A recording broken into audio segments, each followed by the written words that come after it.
Salam kerahiman. Hari ini kita ketemu lagi dalam episode tentang riwayat hidup Suster Faustina dan kerahiman ilahi. Dan hari ini adalah penutup. Selesai cerita tentang riwayat hidup Suster Faustina sampai menjadi santa. Kita mulai ya, kita doa. Dalam nama Bapa dan Putra dan Roh Kudus, amin. Allah Bapa yang Maha Baik, kami bersyukur dan berterima kasih atas segala rahmat yang Kau curahkan kepada kami, kesehatan, perlindungan, dan pemeliharaan daripadamu. Berkatilah kami ya Tuhan untuk masuk ke dalam pertemuan pada hari ini. Biarlah melalui dari kehidupan Suster Faustina, kami juga bisa banyak menimba rahmat dan berkat dan juga pencerahan yang berasal daripadamu. Berkati kami semua Tuhan, pimpin kami, kirimlah Roh Kudus-Mu untuk menyertai kami. Amin. Dalam nama Bapa dan Putra dan Roh Kudus, amin. Ya, hari ini terakhir ya. Temanya atau subtema yang akan ada dalam cerita pada hari ini adalah bicara tentang ada dua permintaan yang besar dari Suster Faustina kepada Yesus. Bahkan Yesus bilang, permintaanmu terlalu berat. Yang kedua, apa yang dilakukan oleh Suster Faustina yang diminta oleh Yesus untuk dilakukan kepada sesama. Yang ketiga, janji Tuhan Yesus untuk para devosan kerahiman ilahi. Yang keempat, kehendak Allah itu ada 3 kelompok. Ada 1, 2, 3 ya. Yang kelima, ternyata saya baru tahu juga, devosi kepada Santo Yosef. Keenam, bicara tentang novena kerahiman ilahi. Ketujuh, bicara tentang jam kerahiman ilahi. Kedelapan, pesan-pesan Bunda Maria kepada Suster Faustina. 9, dikatakan di Kalvari bersama Tuhan Yesus. Ke-10, itu bicara tentang hari-hari terakhirnya Suster Faustina sampai meninggal. Dan yang ke-11, proses Suster Faustina menjadi santa. Kita mulai ya. Pada tahun cerita ini diceritakan yaitu di tahun 1937-1938. Nah, di dalam tahun 1937 nanti Bapak Ibu bisa baca ya dari 873. 873 itu dikatakan oleh Suster Faustina, aku mohon agar semua orang yang akan mati pada hari ini terlepas dari api neraka, juga kalau mereka memiliki dosa berat. Yesus bilang, ketahuilah bahwa engkau telah minta kepadaku suatu hal besar. Buat Tuhan, permintaan Suster Faustina ini besar, karena dikatakan yang mati hari ini terlepas dari api neraka. Bukan orang biasa aja, orang yang berdosa berat pun terlepas dari api neraka.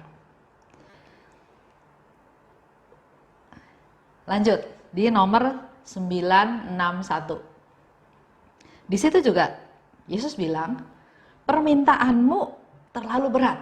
Ya, yang satu terlalu besar, sekarang terlalu berat. Karena di sini Suster Faustina mohon, aku mohon kepadamu, berikanlah rahmat pertobatan kepada jiwa-jiwa sebanyak jumlah setik jahitan yang hari ini kubuat dengan jarum renda ini. Jadi permohonannya Suster Faustina itu diajukan pada waktu itu dia sedang merenda. Dan dia bilang, mohon pertobatan kepada jiwa-jiwa sebanyak setik jahitan yang hari ini dia buat. Ya, setiap setik jahitan 1 jiwa bertobat.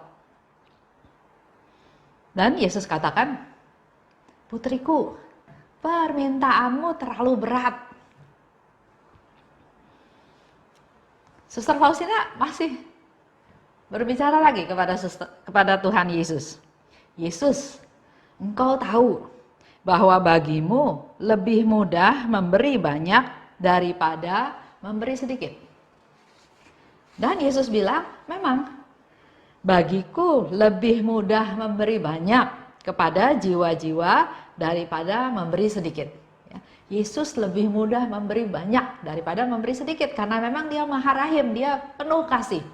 Apa yang diminta aja pasti Tuhan mau kasih, karena dia juga punya, tidak terbatas, banyak sekali, ya. Tapi Yesus katakan, setiap pertobatan jiwa yang berdosa menuntut pengorbanan. Jadi kalau kita berdoa, kita sungguh-sungguh berdoa untuk pertobatan seseorang, Yesus katakan, setiap pertobatan jiwa dari orang yang berdosa menuntut pengorbanan. Jadi kita pun diharap ikut berkorban. Mati raga, doa silih, puasa, berdoa, mengikuti perayaan Ekaristi, Jumat pertama, menerima sakramen tobat, adorasi. Banyak yang bisa kita lakukan untuk sebagai silih pertobatan untuk orang-orang berdosa. Dan di akhir Yesus katakan, putriku sayang, aku mengabulkan permintaanmu. Jadi kalau kita mohon pertobatan jiwa-jiwa, Tuhan Yesus pasti kabulkan. Nah, permasalahannya sekarang adalah ada orang yang cuma berdoa satu kali. Tuhan, pertobatkan suami saya. Tuhan, pertobatkan anak saya. Udah itu selesai.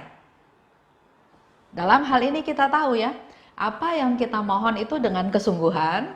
Dan Yesus katakan menuntut pengorbanan. Jadi kalau kita mengalami penderitaan, mengalami kesusahan, mengalami sesuatu, terima.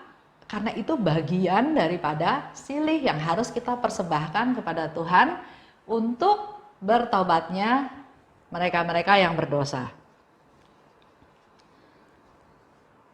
Di 1029, waktu itu Suster Faustina ada di rumah sakit ya, ada di sanatorium. Dia sama dokter nggak diizinin pergi ke kapel untuk ikut ibadat sengsara Tuhan. Karena dia nggak boleh ikut ke kapel, dia ada di kamar, tiba-tiba dia dengar ada suara bel. Kalau di rumah sakit kan mungkin sekarang pakai pakai bel ya, pejetannya. Dia dengar ada suara bel berbunyi. Berarti ada tetangga dia, orang pasien di sebelah kamar dia yang butuh pertolongan. Nah, Suster Faustina dalam keadaan sakit, bahkan sakitnya berat, nggak boleh pergi ke kapel, tapi dia tergerak untuk datang kepada si pasien yang sedang sakit tersebut. Dan dia memberi pelayanan untuk orang yang sakit parah tersebut.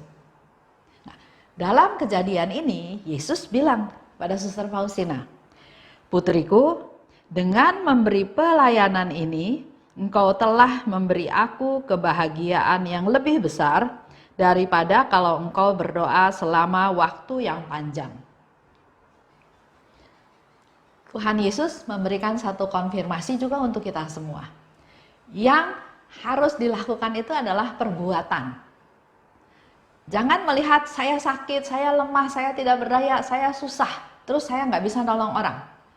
Yang jadi fokusnya Suster Faustina adalah apa yang bisa saya berikan untuk orang lain. Jadi bukan fokusnya ke dia yang sakit parah. Dia tuh sakit parah. Makanya sama dokter nggak boleh ikut ibadat sengsara Tuhan di kapel. Tapi karena penuh belas kasih, tergerak hatinya oleh belas kasih, begitu dengar bel dia tahu ada orang yang perlu dibantu dan dia dengan keberadaan dia menolong. Dan Tuhan Yesus memberikan konfirmasi, aku senang dengan pelayanan ini daripada engkau berdoa selama waktu yang panjang. Kita lihat lagi di 1074. Ini bicara untuk kita para devosan, ya. Dikatakan, lakukan apa saja yang dapat engkau lakukan untuk menyebarkan devosi kepada kerahimanku. Lakukan apa saja yang dapat engkau lakukan. Jadi enggak terbatas harus ini, harus itu, tapi tergerak, lakukan. Apa saja yang dapat engkau lakukan, ya. Aku akan menggenapi apa yang tidak dapat engkau lakukan. Itu janjinya Tuhan. Jadi kalau kita ya masih berpikir, waduh Tuhan, saya nggak bisa ini, saya nggak bisa itu. Bukan itu yang Tuhan mau dengar. Yang Tuhan mau dengar adalah, iya Tuhan, saya mau menyebarluaskan kerahimanmu.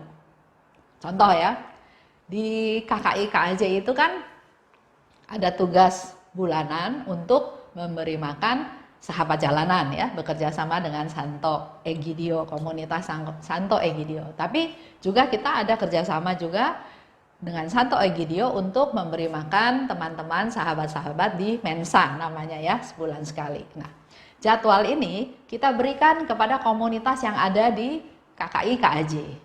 Tapi dengan masa COVID seperti ini, masa pandemi ini, ada yang nggak bisa datang, ada yang juga sedang bermasalah dalam keuangan mereka, juga mungkin dari sisi kesehatan, dari sisi umur. Jadi bulan September ini, kelompok yang harusnya melayani nggak bisa melayani.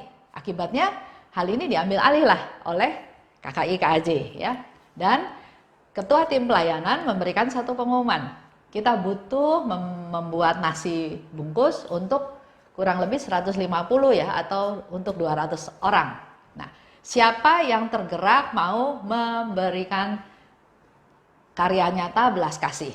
Mulailah, saya sumbang 5 bungkus, saya sumbang 10 bungkus, saya sumbang 5 bungkus, saya sumbang 10 bungkus, terus sampai akhirnya belum waktunya yang memberi sumbangan berlebih.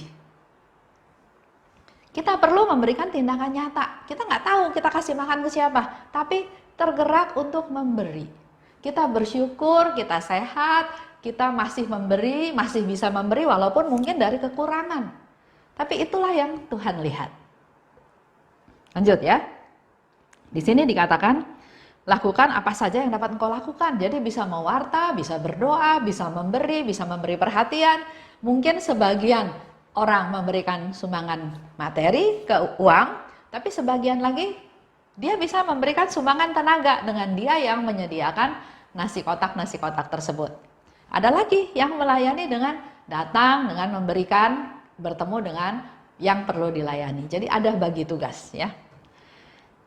10:75. Jiwa yang menyebarkan devosi kepada kerahiman ilahi, pertama, kata Yesus ya, akan kulindungi seumur hidupnya, seperti seorang ibu yang penuh kasih sayang melindungi bayinya. Itu janjinya Tuhan. Akan melindungi Bapak, Ibu, Saudara semua. Kita akan dilindungi oleh Tuhan seperti seorang ibu yang melindungi bayinya. Kedua, pada saat kematiannya, aku akan tampil sebagai juru selamat yang maha rahim. Itu janjinya Tuhan. Dan itu janji yang sangat kita butuhkan. Karena kita semua suatu hari akan mati, akan mengalami sakratul maut, tapi Yesus janji, aku akan tampil sebagai juru selamat yang maha rahim. Bukan sebagai hakim yang adil ya.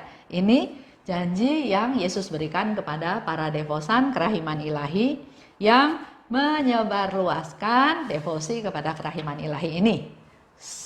Apapun yang kamu bisa lakukan, membagi gambar, melayani, memperhatikan.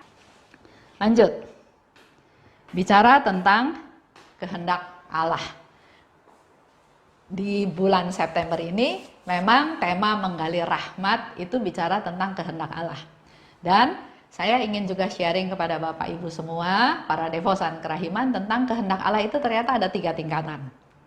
Kesatu, kalau jiwa yang dipisahkan dari dunia, yaitu mereka akan dibakar sebagai persembahan, memohon kerahiman bagi dunia, dan mempersiapkan kedatangan Yesus yang kedua. Itu tugasnya kelompok ini ya, untuk melaksanakan kehendak Allah. Yang kedua, jiwa yang harus melaksanakan doa dan olah kerahiman. Jadi ada satu kelompok lagi, jiwa yang harus melaksanakan doa dan olah kerahiman. Kelompok yang ketiga adalah orang yang melaksanakan doa dan perbuatan belas kasih.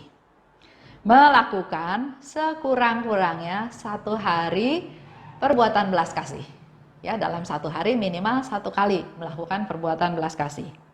Bisa lewat kata-kata, memberi semangat, memberi pengampunan, memberikan advice, menghibur ya, banyak hal yang bisa dilakukan melalui kata-kata. Bisa juga dengan berdoa. Berdoa buat mereka yang butuh didoakan, yang perlu didoakan. Dan yang ketiga, perbuatan belas kasih. Ini ada di 1158.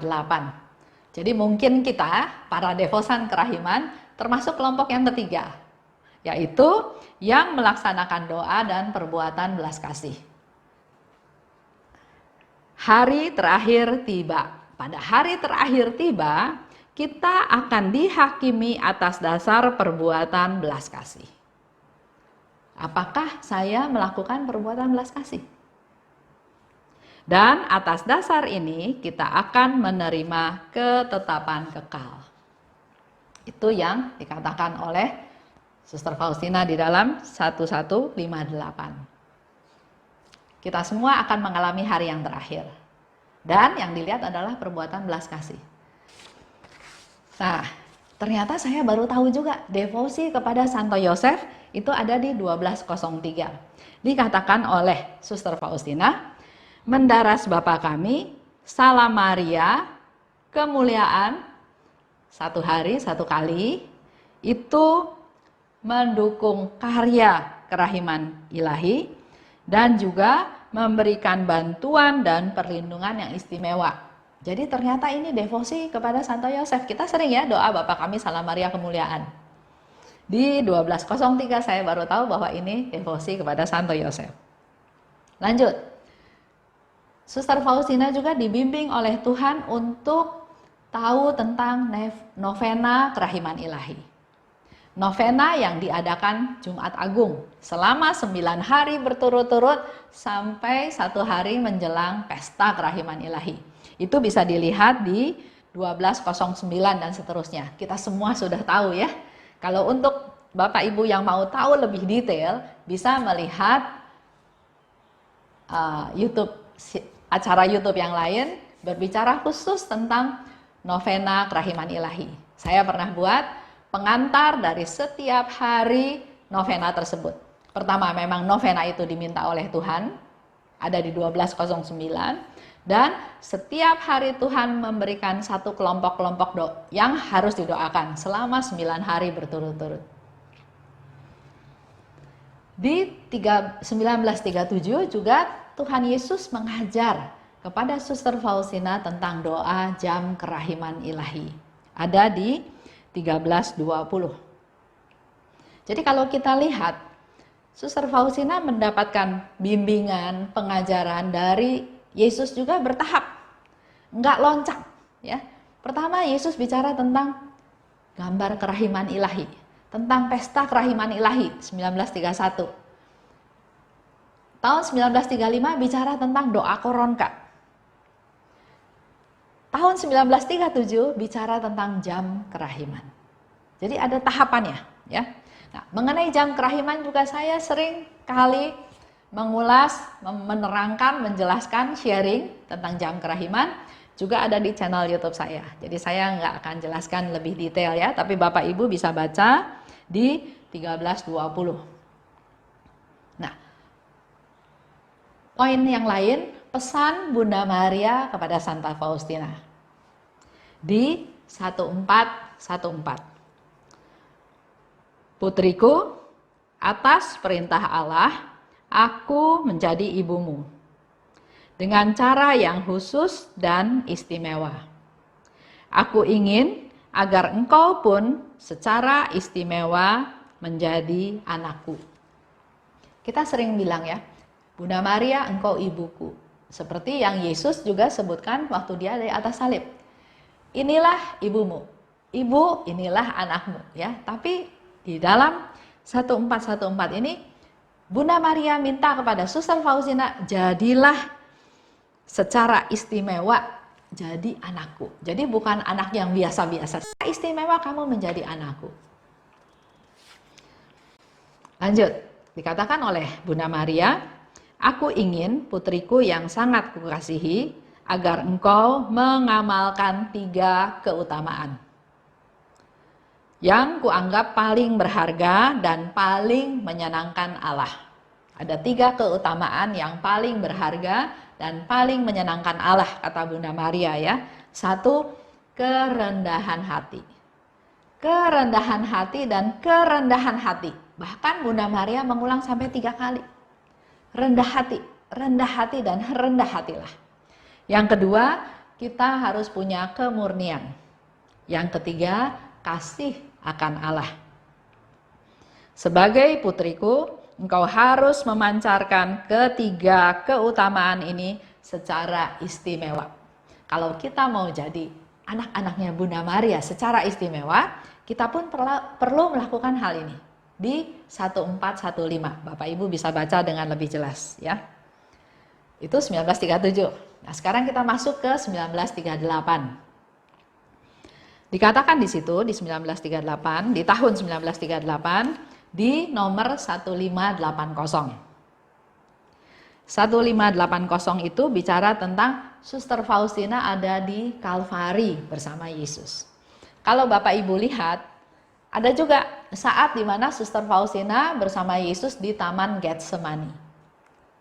Sekarang Suster Faustina mau bercerita dia bersama Yesus di Kalvari. Dikatakan oleh Suster Faustina, dengan ikhlas aku membiarkan diriku disalib. Sudah direntangkan di kayu salib. Ya, jadi apa yang dialami oleh Suster Faustina adalah apa yang dialami waktu itu Yesus ada di Kalvari dalam posisi disalib dan tangannya sudah direntang. Pada saat dia mengalami hal tersebut, dikatakan oleh Suster Faustina, aku merasakan bahwa ada kekuatan yang mengalir kepadaku dari salibmu. Kita disalib, kita merasa menderita, direntang, ditarik ke sana sini ya. Penderitaan yang luar biasa. Kalau saya lihat suster-suster di Polandia, di Krakow khususnya, mereka berdoa koronka itu dengan tangannya terbuka seperti ini, seperti sedang disalib. Bapak Ibu juga bisa coba berdoa koronka seperti itu. Itu ya, punggung di sini semua rasanya pegel, rasanya capek. Itu cuma 10 menit, 15 menit. Tapi Bapak Ibu bayangkan Yesus yang disalib, tangannya direntang, ditarik ke kiri ke kanan berjam-jam. Dan dia nggak bisa seenaknya leluasa karena dia harus menahan jangan sampai badannya maju ke depan. Karena kalau maju ke depan itu ototnya makin ketarik. Jadi otot punggungnya pun harus bertahan supaya tetap jangan condong ke depan.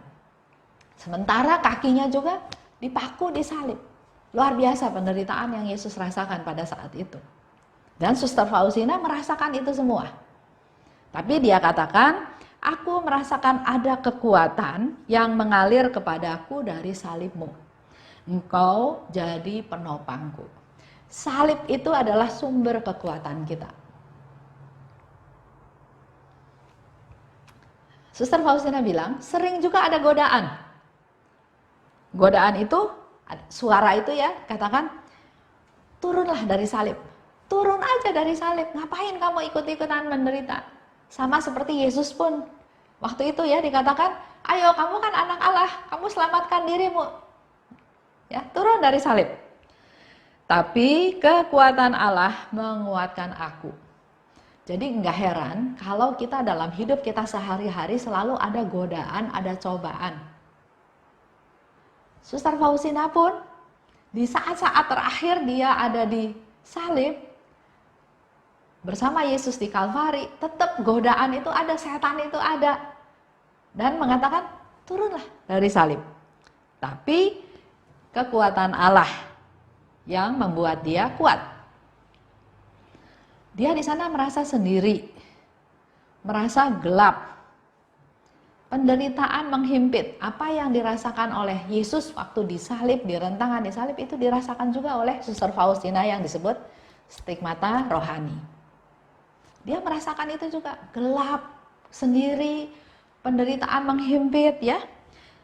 Tapi Suster Faustina punya tekad, aku ingin minum dari piala ini sampai tetes terakhir.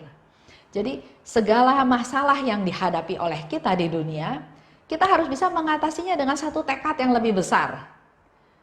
Tuhan, kalau saya harus menderita demi Engkau, saya terima. Apapun yang terjadi Tuhan, ini seizin-Mu Tuhan, saya terima. Dan di sini dikatakan, aku ingin minum piala sampai tetes terakhir. Jadi oke, Walaupun Suster Faustina mengalami penderitaan, nggak apa-apa, pokoknya saya akan minum penderitaan itu sampai tetes terakhir. Jadi nggak ada yang akan dia hindari atau dia tolak. Rahmatmu menopang aku di Getsemani. Jadi waktu itu Suster Faustina juga mengalami kesedihan waktu ada di Getsemani. Dan dia sekarang juga yakin rahmat Tuhan juga akan menopang aku waktu aku ada di Kalvari. Lanjut ya. Ini sekarang kita bicara tentang hari-hari terakhir. Tahun 1938. Ya, kondisi kesehatannya Suster Faustina makin lama makin memburuk. Tanggal 24 Agustus 1938, Muder Irene datang ke rumah sakit, ya, dan melihat kondisinya Suster Faustina makin jelek ya, makin buruk. Tanggal 25 keesokan harinya itu hari ulang tahun Suster Faustina yang ke-33. Tapi tetap kesehatannya nggak makin bagus, tetap makin memburuk.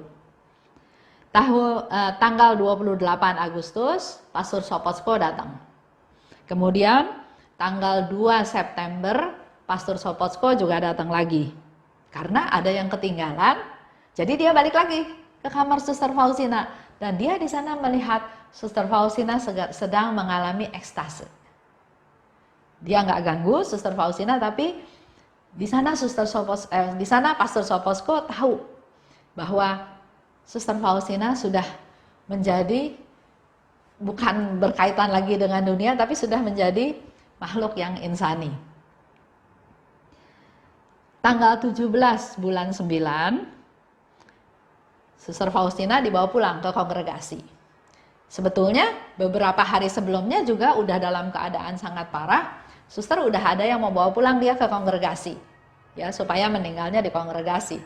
Tapi Suster Faustina bilang, tenang, saya belum akan meninggal. Ya. Nah, cuma pada tanggal 17, Suster Faustina, akhirnya dibawa ke kongregasi. Nah, di sana Suster Faustina itu punya gambar Santa Teresia. Sama dokter diminta gambar itu. Gambar ini buat saya ya, karena saya mau kasih ke satu anak kecil umur 6 tahun untuk diberikan gambar dari Santa Teresia. Suster yang lain bilang, jangan dokter, nanti ketularan. Karena kan Suster Faustina kena TBC ya, dia takut nanti anak itu nanti ketularan sama Suster Faustina. Tapi dokter itu bilang enggak, Suster Faustina itu santa, dia bilang gitu ya. Jadi santa nggak mungkin lah memberikan kontaminasi atau memberikan hal buruk kepada orang lain. Itu salah satu sharing daripada dokter yang ada di sana. Tanggal 22 bulan 9, Suster Faustina minta maaf kepada semua suster-suster yang ada di kongregasi. Tanggal 26, Pastor Sopocko datang dan dia bilang ini mungkin kunjungan saya yang terakhir. Karena waktu itu Suster Faustina udah nggak mau ngomong. Jadi udah nggak ngaku dosa lagi ke Pastor Sopocko, udah nggak bicara apa-apa, dia diam aja. Dan Pastor Sopocko bilang mungkin ini kunjungan yang terakhir. Setelah itu ada satu suster namanya Suster Gardener. Suster itu tanya sama Suster Faustina, Suster kamu takut mati enggak? Katanya gitu ya. Suster Faustina bilang, semua dosa saya dan ketidaksempurnaan saya sudah dibakar dalam kerahiman ilahi. Suster Gardener tanya lagi, juga tanya soal perang. Menurut Suster Gardener, perang yang terjadi itu akan terjadi sebentar aja. Suster Faustina bilang enggak. Perang ini akan berjalan sangat lama dan bahkan membuat banyak orang menderita. Terus Suster Gardener tanya lagi, nanti Polandia masih ada atau enggak? Maksudnya menang kalah perang gitu kan? Karena waktu itu memang Jerman lagi menguasai negara-negara di Eropa. Suster Faustina bilang, Polandia tetap ada, nggak hancur, nggak hilang ya, tapi akan banyak yang mati. Nah, positifnya, Suster Faustina bilang, mereka akan bisa saling mengasihi satu dengan yang lain. Dan yang kedua, saling memperhatikan satu dengan yang lain. Jadi, ada benefitnya, ada keuntungannya, ada sesuatu yang didapat setelah perang yang begitu membuat orang menderita. Mereka saling mengasihi. Nah, Suster Ana lain lagi ceritanya. Suster Ana tanya juga sama Suster Faustina. Nah, kalau Suster Ana dikasih tahu oleh Suster Faustina bahwa akan ada perang yang mengerikan. Tapi tenang, suster-suster tidak akan diusir dari biara ini, dari kongregasi ini. Itu yang dikatakan oleh Suster Faustina. Dan memang betul, waktu zaman perang Nazi itu Hitler, dia mencoba mengusir, membumi hanguskan semua yang memang mau dihancurkan oleh Jerman. Biara ini diserang sampai 3 kali. Ya, memang mau dihancurkan, mau diusir suster-susternya. Tapi setiap ada krisis, para suster ini pergi ke kuburannya Suster Faustina dan berdoa. Mohon kerahiman Tuhan. Hal ini dilakukan terus berulang kali sampai 3 kali dan memang akhirnya suster-suster ini tidak sampai terusir dari kongregasi Bunda Maria Berbelas Kasih.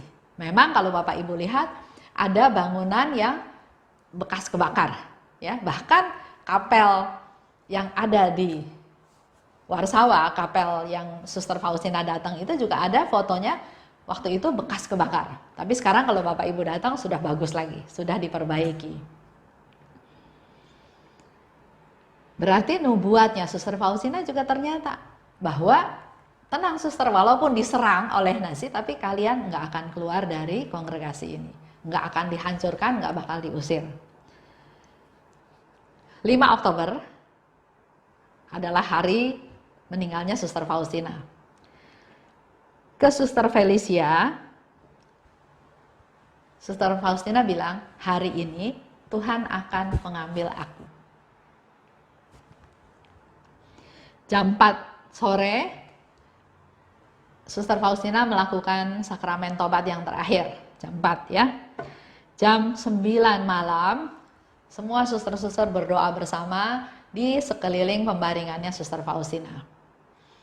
Jam 10.45, mata Suster Faustina melihat ke atas, melihat ke surga, mengalami ekstase, dia diam, dia hening, mukanya damai, dan dia meninggal.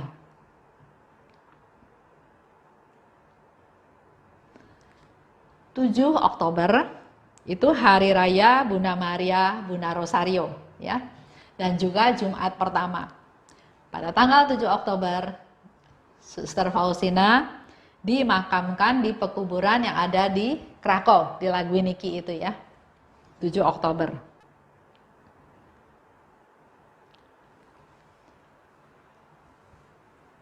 Tahun 1965, ini sekarang kita masuk ke proses dia menjadi santa ya.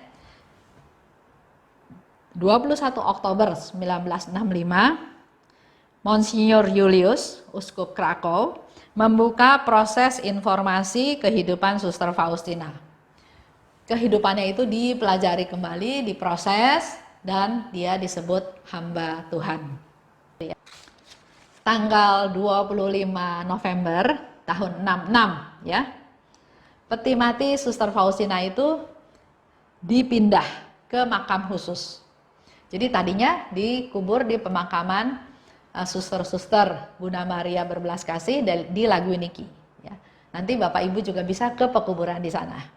Ada banyak makam dari muder-muder terdahulu ya. Tapi pada tahun 1966 peti matinya Suster Faustina itu dipindah, dibuat di gereja para suster Bunda Maria Berbelas Kasih.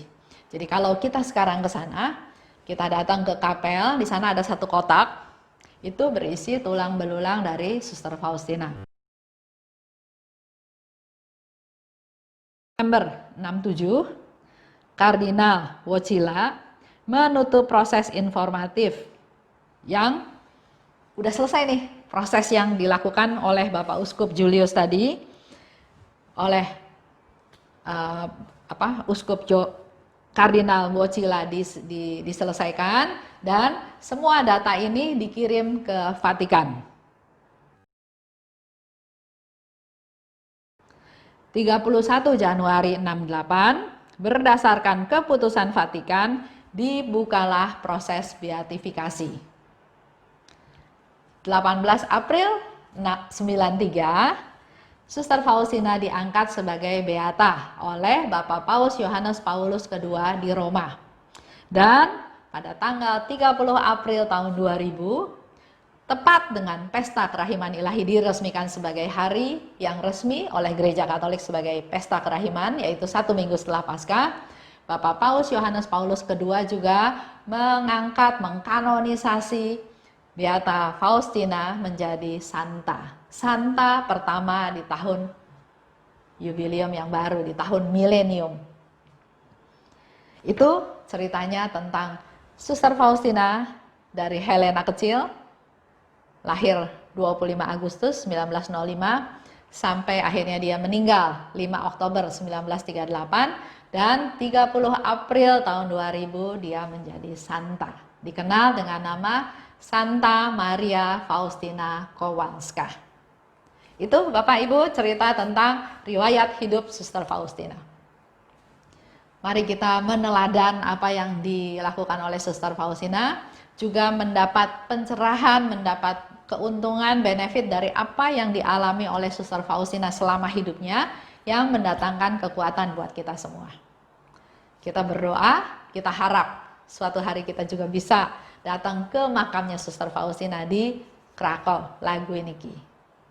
Kita tutup ya. Dalam nama Bapa dan Putra dan Roh Kudus, amin. Allah Bapa yang Maha Baik, terima kasih Bapa atas penyertaan-Mu, atas sukacita yang Kau berikan kepada kami. Kami boleh mengenal salah satu Santa-Mu, orang kudus-Mu, yaitu Santa Maria Faustina Kowalska. Terima kasih Bapak atas penyertaan-Mu, biarlah melalui cerita ini, melalui kisah ini, kami juga dibangkitkan rasa kecintaan kami, rasa rindu kami untuk semakin mengenal Engkau, dan terutama melaksanakan kehendak-Mu. Kami juga belajar tentang kerendahan hati dari Suster Faustina, dan taat pada kehendak-Mu, taat pada perintah-perintah-Mu. Bunda Maria, terima kasih Bunda, Engkau sudah menjadi Bunda yang istimewa dari Santa Faustina. Kami juga mohon agar Engkau menjadi Bunda kami semua, dan kami juga dimampukan untuk menjadi anak-anak yang menyenangkan hati-Mu. Seperti yang Kau katakan, belajar 3 keutamaan: kerendahan hati, kemurnian, dan kasih akan Allah. Santa Faustina, doakanlah kami semua anak-anak-Mu, agar kami bisa meneladan Engkau menjadi rasul-rasul kerahiman ilahi. Amin. Dalam nama Bapa dan Putra dan Roh Kudus, amin. Salam kerahiman.